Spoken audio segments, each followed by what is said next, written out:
بہت مصروف رہتے تھے، ہواؤں پر حکومت تھی، تکبر تھا کہ طاقت تھی، بلا کی بادشاہی تھی، کوئی بے فکر بیٹھا تھا، کسی کے ہاتھ حکومت تھی، سبھی مصروف تھے ایسے کہ ایک ہستی بھلا بیٹھے۔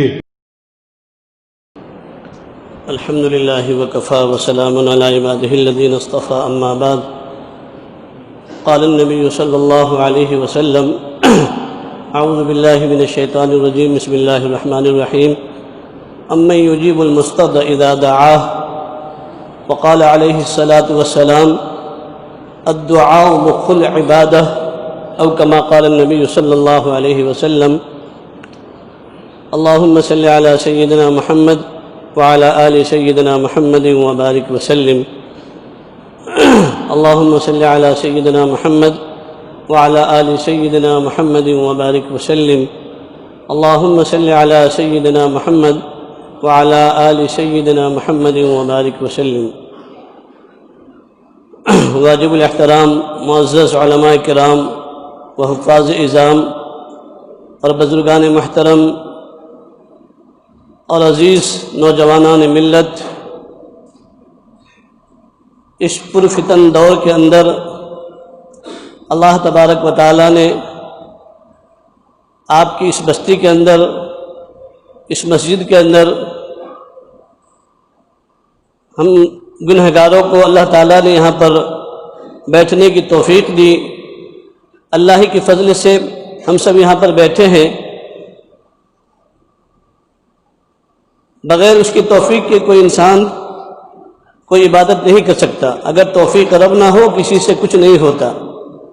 اس کی توفیق ملی، اللہ تعالیٰ نے یہاں پر بیٹھنے کی توفیق دے دی، اور اللہ کے بعد آپ حضرات کا سب سے بڑا ہم سب پر احسان یہ ہوا کہ آپ حضرات نے، اس پورے محلے والوں نے اور بستی والوں نے ہم گنہگاروں کا ہر طرح سے تعاون بھی کیا اور ہم سب کی مہمان نوازی کی، اکرام کیا۔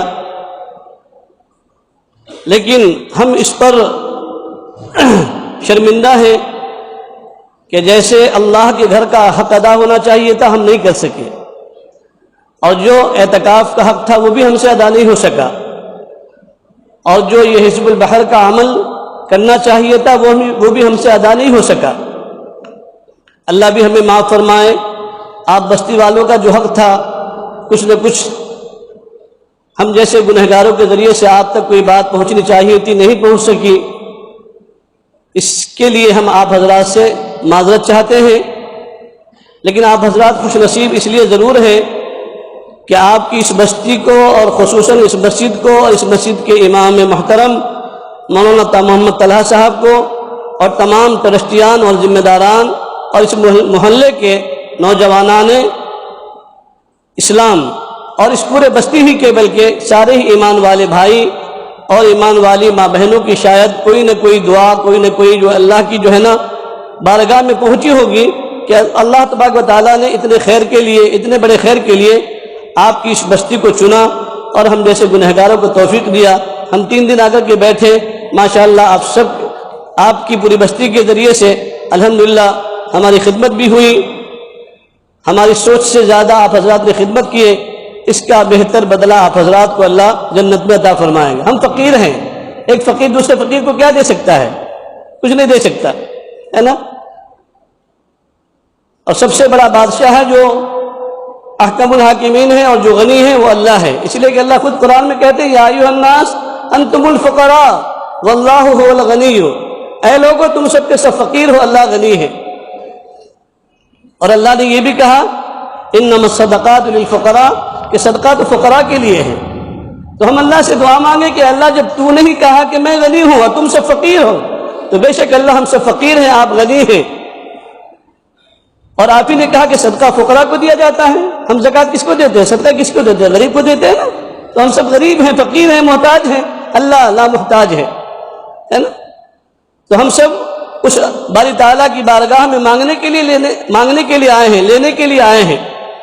اللہ کے نبی علیہ الصلوۃ والسلام فرماتے ہیں کہ دعا عبادت کا مغز ہے، دعا عبادت کا مغز ہے۔ آج ہم عمل تو کرتے ہیں لیکن اس کے لیے دعا نہیں کرتے۔ دیکھو اللہ وہ ایک ایسا کریم رب ہے کہ جو مانگنے والوں سے ناراض نہیں ہوتا، مانگنے والوں سے ناراض نہیں ہوتا۔ دنیا کے بادشاہ، دنیا کے غنی، دنیا کے سخی مانگنے جائیں گے ایک بار دے دے گا، دو بار جائیں گے دے دے گا، تیسری مرتبہ جائیں گے تو بھو چڑھائے گا، ہے نا؟ کیا لگا اس نے، بار بار سے آنے لگ گیا۔ لیکن وہ اللہ کریم ایسا ہے کہ نہیں مانگنے والوں سے ناراض ہوتا ہے نا؟ اس لیے تو وہ داتا ہے کہ دینے کے لیے در تیری رحمت کے ہر دم ہے کھلے، تیرے کرم سے اے کریم کون سی شے ملی نہیں، جھولی ہی میری تنگ ہے تیرے یہاں کمی نہیں۔ جب بندہ تڑپ کے ساتھ میں، عاجزی انکساری کے ساتھ میں اللہ سے مانگتا ہے تو دوستو اللہ اس کو محروم نہیں کرتا، خالی ہاتھ واپس نہیں لوٹاتا۔ آپ کے گھر پر، آپ کے دروازے پر کوئی فقیر آ جائے اور اس کا لب و لہجہ، اس کے جسم کے لباس، اس کے پیشانی، اس کے بولنے کے انداز کو دیکھ کر کے سامنے والے انسان کو رحم آ جاتا ہے اور وہ اپنی جیب سے کچھ نہ کچھ نکالنے پر مجبور ہو جاتا ہے، اس کی جھولی میں ڈال دیتا ہے۔ لیکن اگر آنے والا فقیر یہ کہے 200 روپے لاؤ، 100 روپے لاؤ، تو کیا بولیں گے آپ؟ تیرے باپ کا قرضہ لیا ہے کیا؟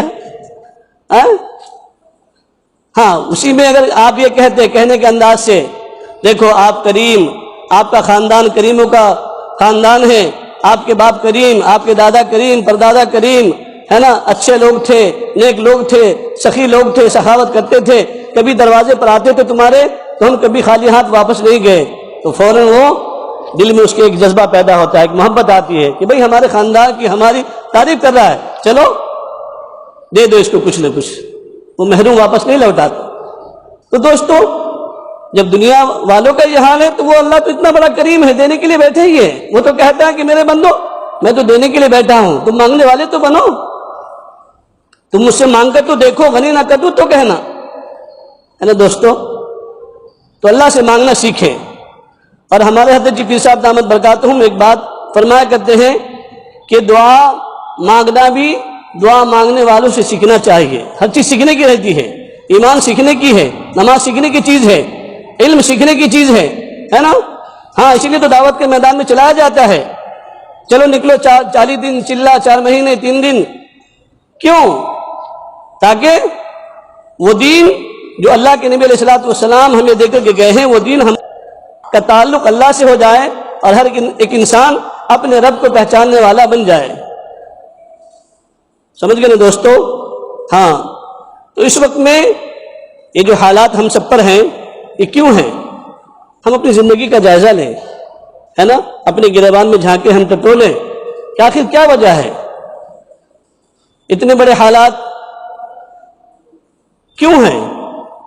ہم بارہا سنتے ہیں کہ ایمان والوں کے صدقے طفیل میں اللہ تعالیٰ نے ساری دنیا کے نظام کو چلایا ہے، تو جب ایمان والا ہی بگڑ گیا، ایمان والے کے ایمان ہی بگڑ گئے، اعمال بگڑ گئے، یقین بگڑ گیا، سنتیں زندگیوں سے نکل گئی، ہم ہیرو کے فین بن گئے، نبی کے طریقے کو چھوڑ دیا، تو کہاں سے اللہ کی مدد آئے گی؟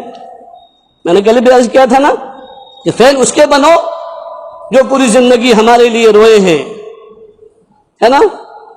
اور وہاں بھی تڑپیں گے میدان حشر میں، امتی امتی امتی امتی۔ کس کے ہم فین بن رہے ہیں؟ کس کے اوپر اپنی زندگی کھپا رہے ہیں، لگا رہے ہیں؟ اس کو سوچیں دوستو، ہے نا؟ ایک بزرگ فرمانے لگے کہ اس وقت میں مسلمان بس کم سے کم جو ہے نا 3 کام کر لے، ایک 5 وقتہ نمازی بن جائے۔ کیا؟ 5 وقتہ نمازی، جتنا مجمع ہے سب انشاءاللہ ہاتھ اٹھا کر ارادے کریں، انشاءاللہ آج کے بعد نماز ہم نہیں چھوڑیں گے، قضا نہیں ہونے دیں گے، پڑھیں گے نا؟ ہاں۔ دوسرا کام، جب بھی ہمیں وقت مل جائے ہم اپنے اللہ کو یاد کریں گے۔ دوستو پب جی گیم میں، کیسے کیسے گیم میں، فیر فائی گیم میں، وائی سٹی گیم میں کتنا وقت لگاتے ہو آپ؟ 10 منٹ اپنے اللہ کو نہیں یاد کر سکتے؟ وہ پالنہار، وہ پرمیشور، وہ معبود جس نے ہمیں وجود غیر عدم سے وجود بخشا، ہمارا کوئی وجود نہیں تھا، اس اللہ نے ایک ناپاک قطرے سے ہمارا وجود بخشا، اور ہم اس کی تن و من اور اربوں خربوں نعمتیں استعمال کر کے اس رب کے نافرمان بن رہے ہیں، اس کا کھا کر، اس کا پی کر، اس کی سرزمین پر اللہ کی غیرت کو چیلنج کر رہے ہیں گناہ کر کے۔ اللہ قرآن میں فرماتے ہیں یا معاشر الجن والانس، علماء بیٹھے، مفتیان کرام بیٹھے، پوچھ رہے ہیں ان سے، اللہ کہتے ہیں یا معاشر الجن والانس ان استطعتم ان تنفذوا من اقطار السماوات والارض فانفذوا لا تنفذون الا بسلطان۔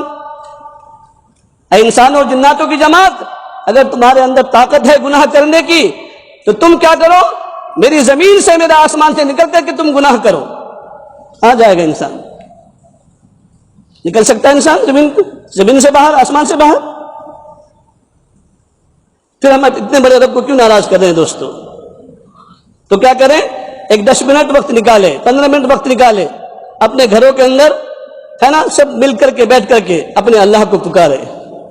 جب ہمارا بچہ بھی اللہ اللہ کہہ رہا ہوگا، گھر کی خواتین بھی اللہ اللہ کہہ رہی ہوگی، خدا کی قسم اس رب ذوالجلال کو اتنا رحم آتا ہے، اتنی محبت آتی ہے، وہ فرشتوں پر فخر کرتے ہیں، کہتے دیکھو میرے فرشتوں، جس میرے بندوں کے بارے میں تم نے ہے نا سوال کیا تھا، اعتراض کیا تھا، دیکھو وہ میرا بندہ، وہ میری بندی، وہ چھوٹا بچہ بے گناہ ہے، لیکن پھر بھی وہ اپنی توتلی زبان سے مجھے پکار رہا ہے، اللہ اللہ اللہ اللہ، ہے نا۔ ہاں، معصوم بچے کی تو ویسے بھی دعا قبول، جب معصوم بچوں کو لے کر کے بیٹھیں گے تو اللہ اس کے صدقے میں، اس کی برکت سے ہمارے بھی گناہوں کو اللہ معاف کر دیں گے، سمجھے نا دوستو؟ تو یہ دوسرا کام کریں گے نا انشاءاللہ۔ تیسرا کام کیا کریں گے، اس وقت میں جو حالات ہیں اس کے لیے خصوصاً ہم روپیہ 2 روپیہ اپنی طرف سے، اپنے سب گھر والوں کی طرف سے، جتنے بھی گھر کے اندر افراد ہیں، جب تک کہ یہ وبا نہیں ٹلتی، اللہ اس وبا کو نہیں اٹھاتے، اس وقت تک کہ ہم معمول بنا لیں روزانہ ہر فرد کی طرف سے، گھر میں جتنے افراد ہیں ان تمام کی طرف سے روپیہ 2 روپیہ سے ہی، 1000 5000 500 کی بات نہیں، آپ کے پاس میں جو استعداد ہے 1 روپیہ 2 روپیہ نکالو صدقے کی نیت سے اور دے دو، اور یہ اللہ سے کہو اللہ ہم سب کی طرف سے مانگ رہے ہیں اور کہہ رہے ہیں اللہ اس وبا کو ہم سے اٹھا دے، اللہ ہم آزمائش کے لائق نہیں ہیں، ہم امتحان کے قابل نہیں ہیں مولا، اس امتحان میں ہم پھنس جائیں گے، ہم امتحان میں پاس نہیں ہوں گے، ہم فیل ہو جائیں گے، اللہ تو اس کو اٹھا لے۔ اللہ کو رحم آئے گا دوستو، اللہ کے نبی کی حدیث ہے کہ اپنی مصیبتوں کو بلاؤں کو صدقے کے ذریعے سے دور کیا کرو، کرے گی نا انشاءاللہ؟ کتنے کام بتائے؟ زیادہ کچھ نہیں، زیادہ تسبیحات نہیں، 3 ہی کام کرنا ہے۔ کتنا کرنا؟ 5 وقتہ نماز ہماری کوئی قضا نہ ہو اس کا اہتمام کرے، خود بھی کریں، اپنے بچوں کو بھی کرائیں، ہے نا۔ اب وقت نہیں، ورنہ کچھ واقعہ سناتا، پھر آپ لوگ کو بھی جانا ہے، ہمارے مہمانوں کو بھی جانا ہے، تو 3 کام کریں گے انشاءاللہ۔ ایک نماز کا اہتمام، خود بھی، گھر والوں کو، سب کو، یہاں تک کہ بچوں کو بھی کرائیں، حدیث میں 12 سن چکے آپ، اور ایک صدقے کا اہتمام کریں، اللہ کے ذکر کا اہتمام کریں، ٹھیک ہے نا انشاءاللہ۔ اور دیکھو یہ بہت فتنے کا دور ہے، ہم خود بھی بچیں، اپنی بچیوں کو، گھر کی عورتوں کو دجالی فتنے سے، دھوکے بازی سے ہم اپنی بچیوں کو، اپنی مستورات کو بھی بچائیں، اس کے لیے گھر کی تعلیم کو زندہ کرنا، کریں گے نا انشاءاللہ۔ اور مقامی جو 5 کام ہیں، 5 اعمال ہیں، اس